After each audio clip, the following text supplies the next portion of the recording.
நான் வந்து இந்த ஃபீல்டுக்கு வந்து ஒரு 7 இயர்ஸ் ஆச்சு. நான் வந்து என்கோ முடிச்சுட்டு காஸ்ட் ஆடிட் பண்ணிட்டு இருந்தேன்.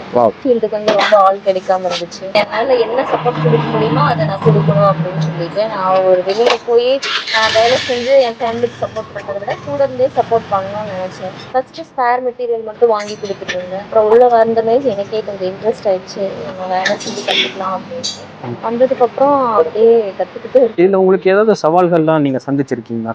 நம்ம நம்பி யாரும் வண்டியே கொடுக்க மாட்டாங்க.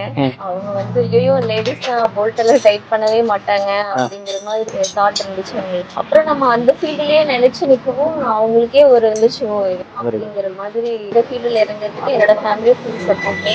ஹஸ்பண்டும் சரி குழந்தைங்களும் சரி பரவாயில்ல அவங்களுக்கு எப்பப்ப வந்து யூஸ் வேணுங்கிற டைம்ல மட்டும் விட்டுட்டு மற்ற டைம்லாம் நீ சொல்ல போய் செய்யுங்க அப்படின்னு சொல்லி விட்டுருவாங்க. என்ன சொல்ல வரேன்னா நம்ம கிட்ட அது இல்ல இது இல்லன்னு யாரும் வருத்தப்பட வேண்டாம். நம்ம கையில என்ன இருக்கோ அதை நம்ம யூஸ் பண்ணிக்கணும். பெண்கள் வந்து பாரதியார் கண்ட கனவு வந்து மெய்ப்பட வேண்டும். அதனால நான் வந்து இந்த ஃபீல்டுல செஞ்சுட்டு இருக்கேன். நான் வந்து ஸ்ரீ சக்தி ஆட்டோ ஒர்க்ஸ் 2 பேர் ஹஸ்பண்ட் ஒய்ஃப் 2 பேரும் சேர்ந்து நடத்திட்டு இருக்கோம்.